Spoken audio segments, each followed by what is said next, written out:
Good morning. Good morning. How are you? It's so great to see this room fill up again. It's so great to be back here in person, and I know that you feel it. Every single person I've walked by has told us. And when you look back at the last couple of years, honestly, it's something out of a Twilight Zone, right? Like, who would have imagined we would have been hit by a pandemic that literally brought the world down to its knees? But here we are, and I'm grateful that all of you are well and here with us today, because not everyone is. The stark reality of it is that we lost friends, we lost family, we lost members of our union, and for our healthcare workers, some of them lost residents and patients to COVID. This is 7 years for me standing before you with the privilege and honor to report out on the great work of this union. And I can tell you this giant room and those bright lights are a little less ominous today than they were 7 years ago for me. Partly because of the familiarity of it all, and partly because we're among friends. And I'm recalling how difficult it felt to stand in a room of 800 people to speak, and I say this because there are first-time delegates among us today. So I want you to raise your hand if this is your first time at Ontario Regional Council.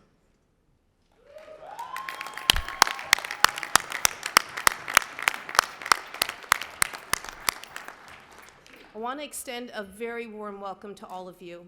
I want to say to all of those who have joined us here for the first time, this space, as vast as it seems, it's safe, and it's ours, and it's supportive. And we welcome your participation, and we encourage you to join the conversation that will transform the work of our region. Supportive remarks, a powerful narrative, your experience, perhaps a different view, opposing opinions, these are all the components of a discussion that are required in order for us to make thoughtful decisions. So we welcome you to the mics to share all of those with us. I know many of you have come from afar to join us here. Sinead recognized that we are joined here today by leadership, staff, and members from our Western, Atlantic, and Quebec regions. And so a very big welcome to all of you, and thanks for being with us here today to join us and support us. In true Unifor fashion, we held 2 regional councils last week at the exact same times, one in Quebec, one in BC, because we can be at 2 different councils, one in Montreal, one in Whistler, at the exact same time, only in Unifor. And it's just the damn planes that need to figure it out, because we've got it down. And I know that there were very important conversations that took place there, as there will be here as well. And I don't see Gavin here, but I do want to congratulate both Daniel and Gavin and their respective executives on holding a successful council for our members in their region.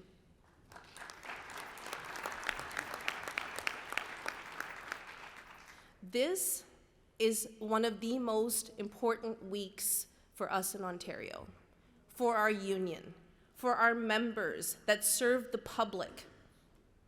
We all know this, but Tuesday afternoon, the Ontario Superior Court struck down Bill 124, declaring it unconstitutional. Unconstitutional. This is the wage restraint draconian bill that forced 3 years of 1% in total compensation. Total compensation, not 1% wage increases. That included wages. That included pensions and benefits. This has been the biggest fight of our union in this province with the government. And I want you to think about what our members had to endure. In the face of the pandemic, 1% wage increase a year. In the face of record high inflation, 1% wage increase a year. In the face of others who are securing 4%, 5%, and 6% wage increases a year, 1% a year. How ruthless do you have to be as a government to impose a 1% wage cap on PSWs that take care of our loved ones, on hospital workers, and nurses who care for us when we cannot, and on workers who try to provide safe haven to support those who are fleeing violence, and on those who educate our children while we're here at work all day. Those are the people that this government suppressed into nothing more than 1%. And it still astounds me. It's been struck down. It still astounds me. What was funny was that the PCs actually had to answer for their decisions to hand out tax cuts to the well-off and to give refunds on car registration that nobody asked for. They argued to the judge that the cupboards were empty, all while these moves cost the province 10 times more than the $400,000 per year that they saved by the wage cap. $400,000. Our charter challenge, the very first cost was $300,000 to strike this down. We went into a coalition with other unions to do that. 40 unions did that together. $400,000. It is so shameful. And the judge saw that, saw what that was all about, and said, you know what, if you were having a financial crisis, why would you find ways to cut back on revenue that comes to the province? Who asked for those cancellations of the vehicle registrations? Even with this massive defeat, this is still a very dangerous government. And we cannot stop for 1 second to even enjoy and celebrate this win. We have to do it while we press forward. Because we know their intention is to appeal the decision. They've already come out and said that. To keep denying workers their charter rights. They don't want to acknowledge what the courts just said, that they were wrong, that it was unconstitutional. So we know our work is far from done. And as with any written decision, there's always this uphill battle to actually get to the part where you right the wrong, where we open those collective agreements and try to renegotiate, where we have to push hard for the appeal to not take away our win, where we have to push forward for remedies in courts. That all takes so much time, and we don't have that time to just sit and enjoy. We have to do it while we continue to fight back. But I want us to take a moment and recognize our 18,000 members who were crushed under the weight of this bill and whose charter rights have now been reinstated and who claim this victory today. And I ask all of those in the room who represent those workers to stand up and be recognized by this body for the incredible work that you did during the fight back of this draconian bill. The support that you provided to our members when they were the target of this government. Stand up and be recognized.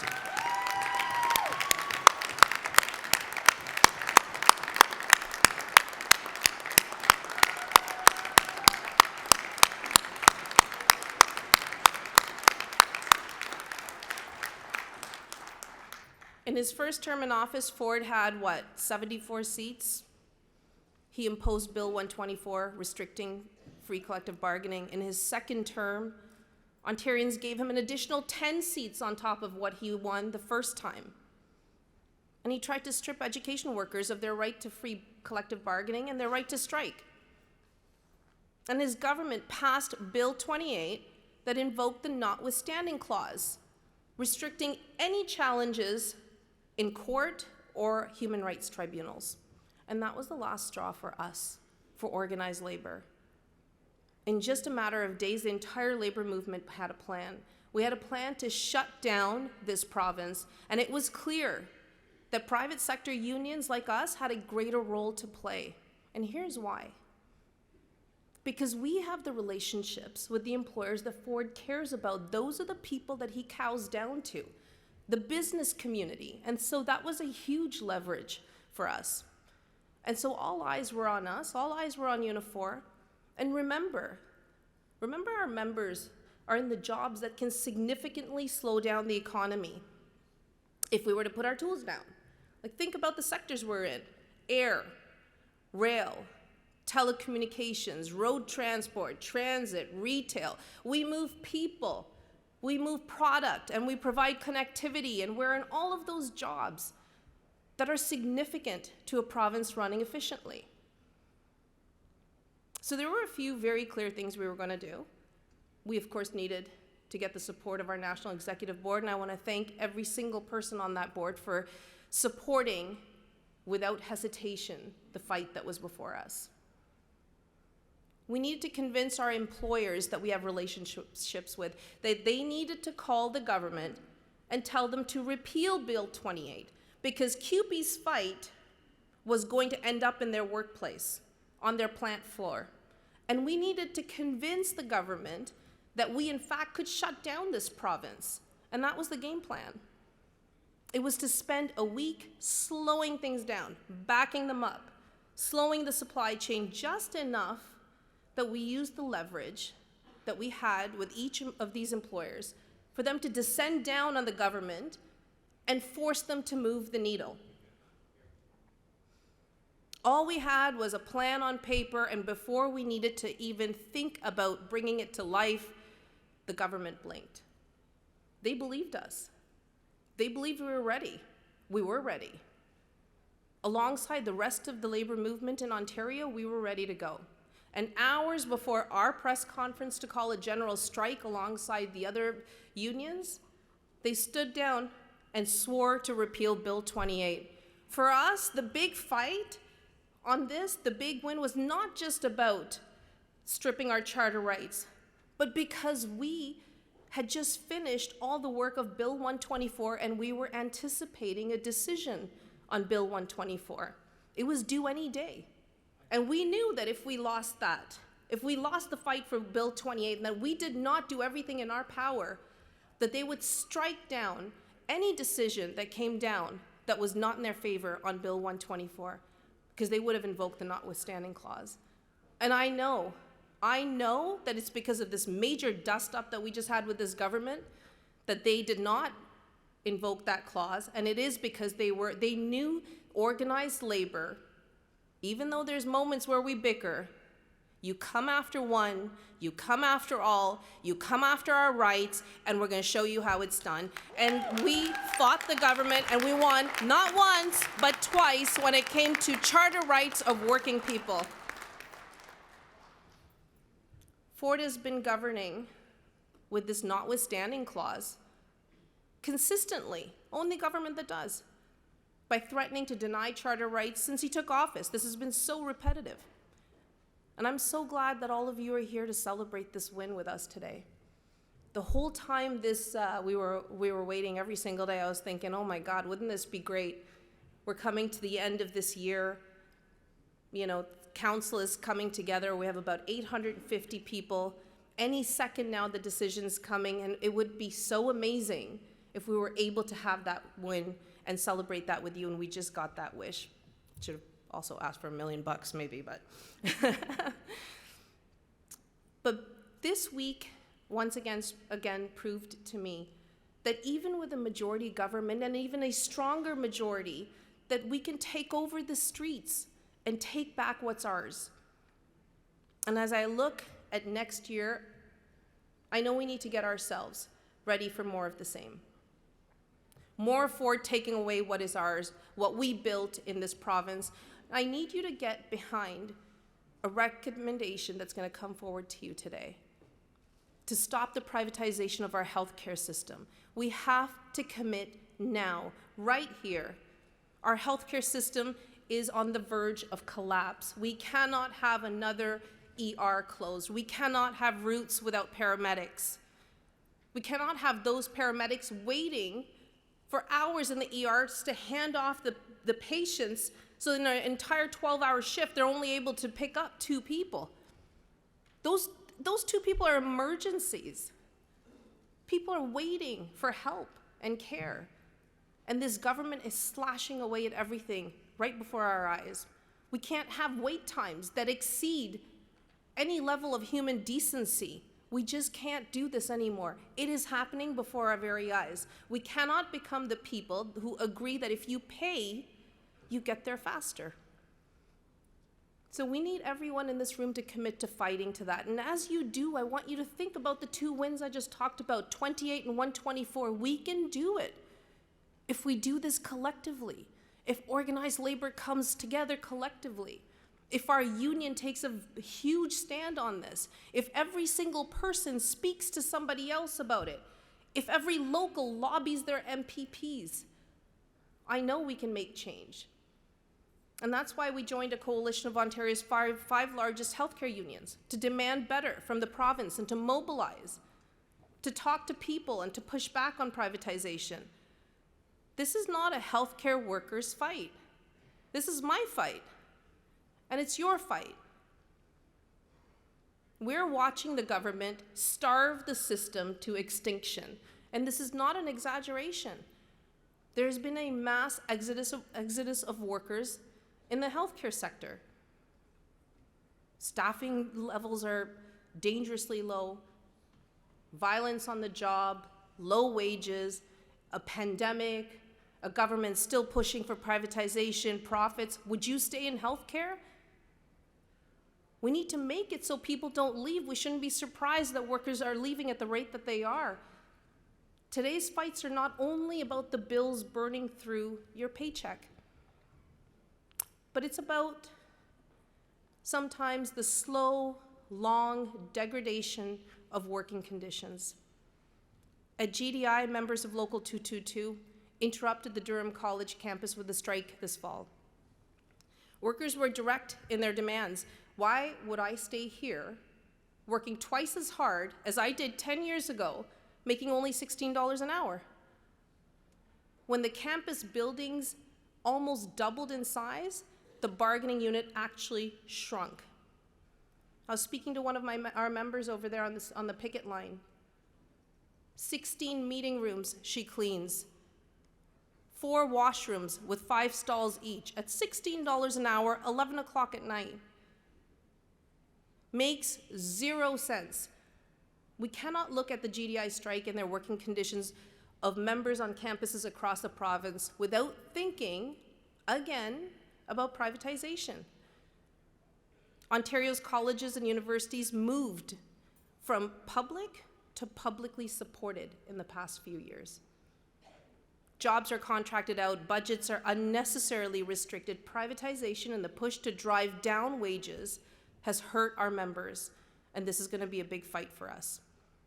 I need to recognize Local 222 and the staff who worked so hard to support the picket line, and if you went out there, you would understand how difficult that picket line was.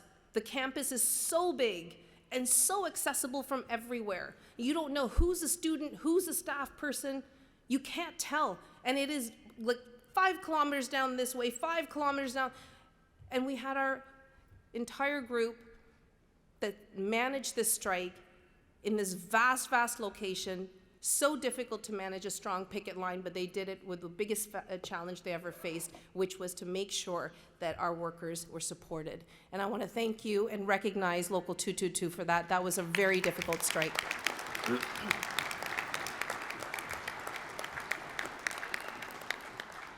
We also saw that with UTIL and HBC, Hudson's Bay Commerce, this summer. Those fights, though, were about respect, decency, appreciation for one's existence. And I remember talking to a member on the picket line. Not just one, all of them had the same narrative, telling me that their managers don't even say good morning, don't look up as they walk by, don't acknowledge them, don't look them in the eye. There was fight on the wages, yes, but when you asked them what was wrong, the fact that they were not treated as human beings was their number one complaint. The absolute worst thing you can do to a person is ignore their existence. And many of you were in the room at the President's meeting on Wednesday when we heard from our panel on how we build capacity in the fight back. And actually, we talked about this example. But those moments define who we are, and it instills trust with our members on what we're capable of doing. I'm incredibly proud of the work that we do as a union every single day, but when we win a fight that restores dignity and respect that employers try to diminish, it makes me love our union, not just be proud of it. Because people have to bring home a paycheck, yes, but they have to feel good about themselves. They should not come home feeling diminished and undervalued. They have to feel whole. And we did that in both of those fights. We restored our members' dignity, and we made some great wins along the way. But my God, how do you win respect on the picket line? Ask our members in Unifor, and they'll tell you, because we did it not once but twice this summer. I know you'll agree with me. I think the most difficult thing in a worker's life is when they lose their job, or when they aren't well, or they're injured, and there's some sort of an interruption in their pay. When you aren't healthy in your mind or body and your employment is severed, it's the most difficult blow to take. At a time when you're vulnerable, you need someone else to pick you up and bring you along. And that's the strength of a union. In the face of our worst threats, we come together. Local 195, Local 1859, both facing workplace closures. Ontario's auto sector was always the roaring engine of our province's economy. But still, despite investments, despite us working with provincial and federal governments, our own very forward-thinking bargaining strategies around auto, the industry faces challenges. Shutdowns happen regularly, supply chain shortages are taking place, and there's been so much production slowed down over the years, but that means downtime, weeks off, layoffs, more time on EI for members. And when our members at Synchrony and Local 195 faced job losses when their plants shut down, they should have had a better landing pad. But they had already at that time more than 50 weeks on layoff in the past 2 years. I don't have to tell you what the requirements are to collect EI. Canada's EI system failed them. Completely failed them. But the local fought back. They called out the Prime Minister. They called out federal ministers. They called MPs. They called MPPs. They called anyone responsible. They used their voice and power to force the eyes of those who wanted to look away.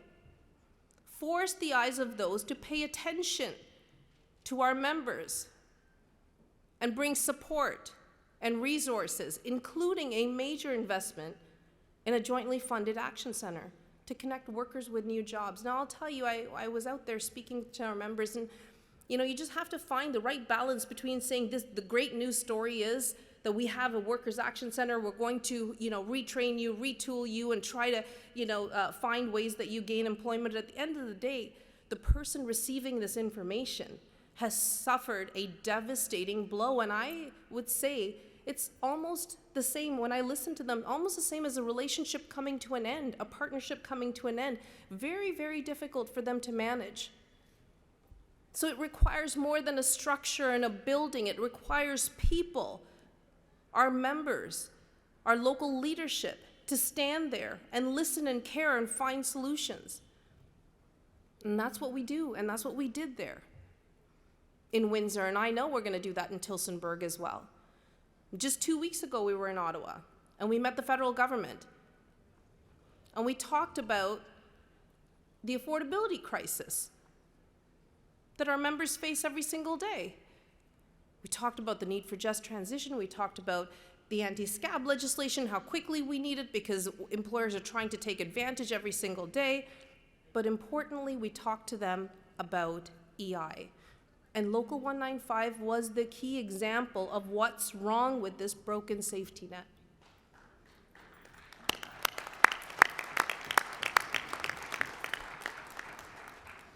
It's really sad when we have the perfect example of what's wrong with the EI system. So I just want to remind everyone, today's December 2nd. We're 4 days away from December 6th, a day that we all commit to ending violence against women. We were also right in the middle of the international campaign of 16 days of activism against gender-based violence. It started November 25th. And I want to talk about this. I want to talk about this for a moment, stepping away from statistics. Statistics are great, but I think people connect more when you just tell them an experience.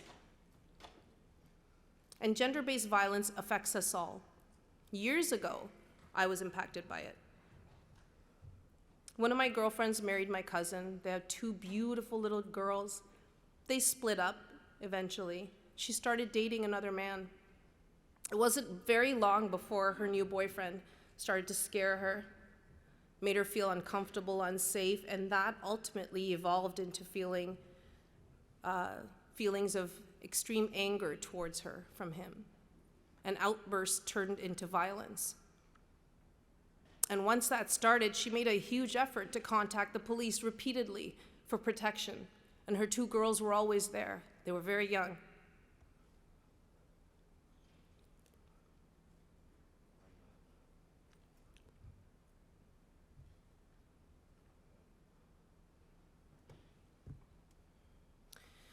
And eventually, with all of our support, she left him, and her girls left, and they moved into my parents' home for a short period of time.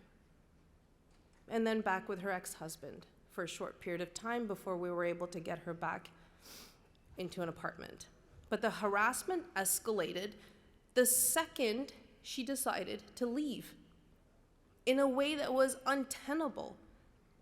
She took out a restraining order, he violated it. Eventually, he was convicted and went to jail for a very short sentence. And the day he got out, within hours, he figured out where her apartment was, and he found his way back. The girls were at school, and now my cousin's two little girls grew up, have children of their own, but they grew up without a mother.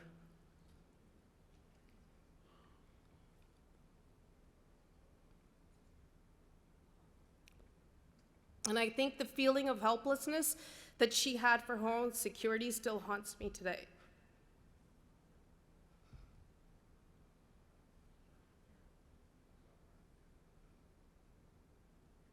And there's so many things wrong with our system that don't protect women, that allow offenders back out to violate again. And recently, the province completed an inquest into a triple femicide in rural Ontario. Maybe a lot of you were watching that story unfold. The inquest focused on the killing of Carol, Colton, Natalie Warmerdon, and Anastasia Cusick, who were murdered by a man they all knew. And the inquest saw a jury make 86 recommendations to address the crisis, including, for the first time, that the provincial government declare intimate partner violence as an epidemic. We just came out of a pandemic, an epidemic. The killing of women. It is a startling recommendation. I don't know what they saw in terms of statistics and stories that would make them think that. It's mind-boggling what that number must look like. Domestic violence is in a rise here in Canada, and we cannot keep talking about this every year, about how to make the world a safer place for women and girls. And the statistics just keep getting higher. Today I'm wearing a t-shirt. They're Persian words, Zan, Zindagi, Azadi. Anyone who speaks Urdu or Arabic will be able to read that as well. And it means woman, life, and freedom. And many of you know this. Yeah.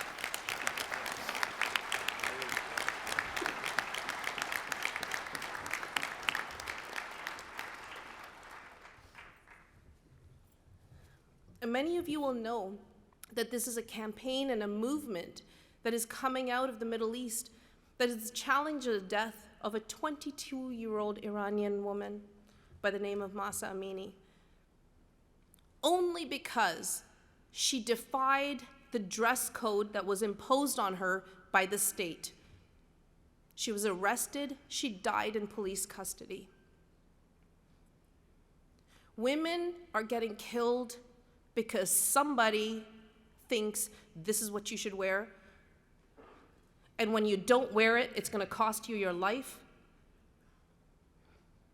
I hate the fact that we have to call it a campaign. That was someone's daughter. And I stand with hundreds and thousands of women in Iran who have not let this crime go unheard, who have fought for increased rights in the face of a government who's meeting those protests with violence.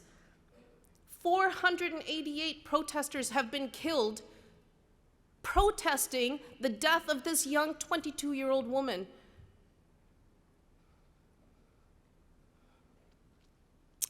And as we find ourselves days away, 4 days away from École Polytechnique's massacre, the anniversary for it, we need to really commit in a meaningful way to make this world a safer place. We need to provide safe havens, to continue to bargain women's advocates into our collective agreements so women have resources and immediate support, and to continue to push for better protections from the government. It kills me to hear 300 women and children a night are turned away when they have fled their home to come for safety, and there is no safe haven for them. 300 a night in our country. And I want you to think about that. That statistic doesn't mean anything to me until I put myself in the shoes of that woman, thinking, I'm leaving right now. Not thinking there's no door open on the other end. I had no decision to come back. Where do I go then? You don't come back. It's not a field trip that you take. There has to be safe haven for women. And now with this recommendation from the inquest, we will in Ontario push hard for this provincial government to declare intimate partner violence an epidemic. Because I know they're not going to do it on their own. It's going to have to be us in here that's going to have to push to make sure that it's recognized for the absolute way that it's being done out there. This is not one or two women.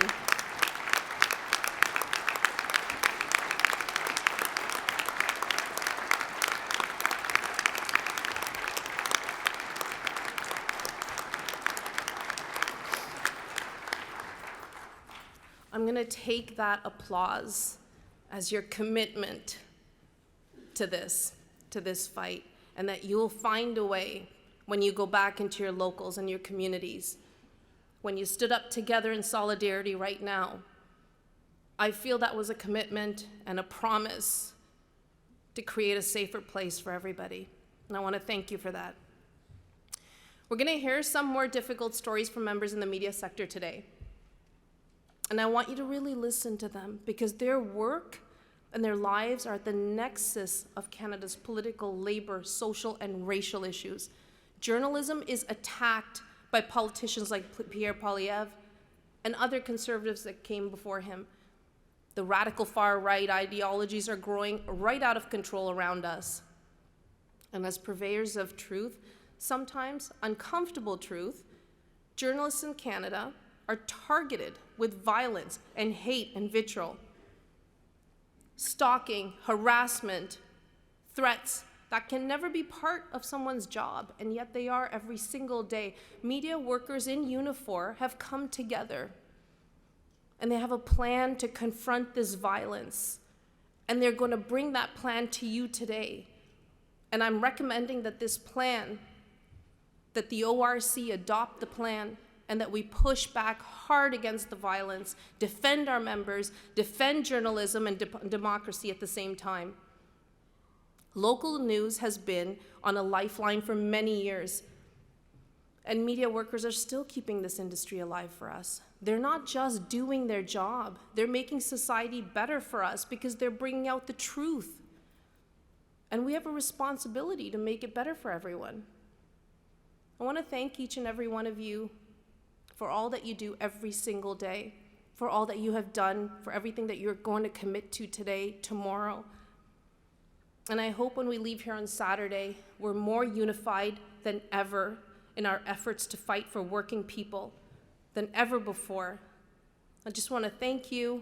Enjoy your council. Get to the mics. We want to hear from you. This is your union, and tell us how it's done. Solidarity, my friends.